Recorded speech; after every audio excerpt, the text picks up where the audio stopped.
everyone, welcome back to Design School from the House of Hacker. Okay, ഇന്ന് നമ്മൾ typography ക്രൈംസിന്റെ continuation ആണ്.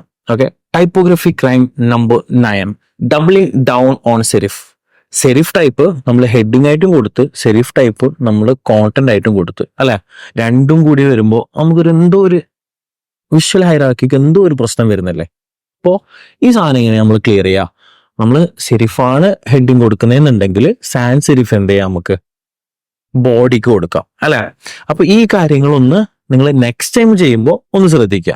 ഇനി ക്രൈം നമ്പർ 10, നമ്മൾ ടൈപ്പ് ഫേസിന്റെ നെഗറ്റീവ് സ്പേസ് കൊണ്ടുപോയി കളഞ്ഞു കഴിഞ്ഞാൽ നമുക്ക് വായിക്കാൻ ബുദ്ധിമുട്ടാവും, അല്ലെ?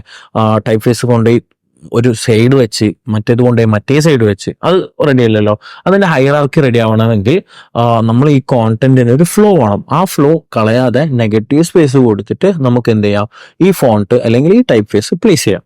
ക്രൈം നമ്പർ 11, ലിജിബിൾ ടെക്സ്റ്റ്, അല്ലെങ്കിൽ നമുക്ക് വായിക്കാൻ പറ്റണം, നല്ലപോലെ കാണാൻ പറ്റണം. നമുക്കൊരു കോണ്ടന്റ്, ഇപ്പൊ ഞാനൊരു എക്സാമ്പിൾ പറയാണ്, നമുക്ക് ന്യൂസ് പേപ്പറിൽ കോണ്ടന്റ് കാണാറില്ലേ? അതിലൊരു ബോക്സ് ആയിട്ടായിരിക്കും നമുക്ക് കോണ്ടന്റ് ഉണ്ടാവുക. ഈ കോണ്ടന്റ് അങ്ങനെ കാണുന്നുണ്ട്, ലൈക്ക് നമുക്ക് വായിക്കാൻ എളുപ്പമാണ്, ലൈക്ക് ഇതുവരെ ഉള്ളൂ എന്നിട്ട് ഇതാണെന്നുള്ളത്. ഇല്ലെങ്കിൽ നമ്മളിപ്പോ ചില ഡിസൈൻസ് നമ്മൾ ചെയ്യും, ഒരു സ്പേസിങ് കൊടുത്ത് പിന്നെ അടുത്ത കോണ്ടന്റിന് വേണ്ടി കുറെ സ്പേസിങ് കൊടുത്ത്, അടുത്ത കോണ്ടന്റിന് വേണ്ടി കുറെ സ്പേസിങ് കൊടുത്ത്, അങ്ങനെ ആവശ്യമില്ലാണ്ട് സ്പേസ് കൊടുക്കുക എന്നുള്ളത്, ലൈക്ക് ഇല്ലെങ്കിൽ ആവശ്യമില്ലാതെ നമ്മൾ ഒരു ടെക്സ്റ്റിന്റെ മറ്റേ ടെക്സ്റ്റിലേക്കുള്ള വലിയൊരു സ്പേസിങ് ജമ്പ് ചെയ്യാന്നുള്ളത് റോങ് ആണ്. ലൈക്ക് നമുക്ക് വായിക്കാൻ പറ്റണം, നമ്മളെ കോണ്ടന്റ് നല്ലപോലെ ആൾക്കാരുടെ അടുത്ത് കമ്മ്യൂണിക്കേറ്റ് ചെയ്യണമെങ്കിൽ ആ സ്പേസിങ് ശ്രദ്ധിക്കുക എന്നുള്ളതാണ്. അടുത്ത നമുക്ക് ക്രൈം നമ്പർ 12 എന്താണെന്നറിയാം, റാൻഡം റൂൾസ്. ഞാനൊരു എക്സാമ്പിൾ പറഞ്ഞുതരാം. നമ്മൾ ഈ ബിസിനസ് കാർഡ് എടുക്കൂലേ, ബിസിനസ് കാർഡിൽ നമ്മൾ ആദ്യം കൊടുക്കുന്നത് എന്തായിരിക്കും, ആളെ പേര് കൊടുക്കും, ആളെ ഡെസിഗ്നേഷൻ കൊടുക്കും, എന്നിട്ട് നമ്പർ കൊടുക്കും, പിന്നെ മെയിൽ ID കൊടുക്കും, പിന്നെ അഡ്രസ്സ് കൊടുക്കും, അല്ലെ? അതിനൊരു ഫ്ലോ ഉണ്ട്. പിന്നെ നമ്മളെ കമ്പനിയുടെ ലോഗോവും കൂടി കൊടുക്കും, അതിനൊരു ഫ്ലോ ഉണ്ട്. അത് ആൾക്കാർ വായിക്കുമ്പോൾ കാര്യങ്ങൾ മനസ്സിലായി, അല്ലെ? നമ്മൾ ആദ്യം നമ്പർ ആയിരിക്കും നോക്കുക, പിന്നെ ലൊക്കേഷൻ ആയിരിക്കും നോക്കുക.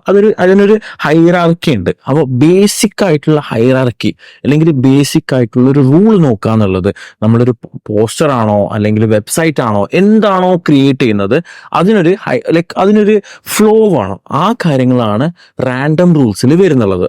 നമ്മുടെ ഡിസൈൻസിൽ നമ്മൾ ശ്രദ്ധിക്കാതെ പോകുന്ന കുറച്ച് കാര്യങ്ങളാണ് ഞാൻ ടൈപ്പോഗ്രഫി ക്രൈംസ് ആയിട്ട് പറഞ്ഞു തന്നത്, അല്ലെ? ഇതേപോലുള്ള ഡിസൈൻ റിലേറ്റഡ് ആയിട്ടുള്ള കോണ്ടന്റിന് വേണ്ടി സബ്സ്ക്രൈബ് ഹാരിസൺ കോ അക്കാഡമി.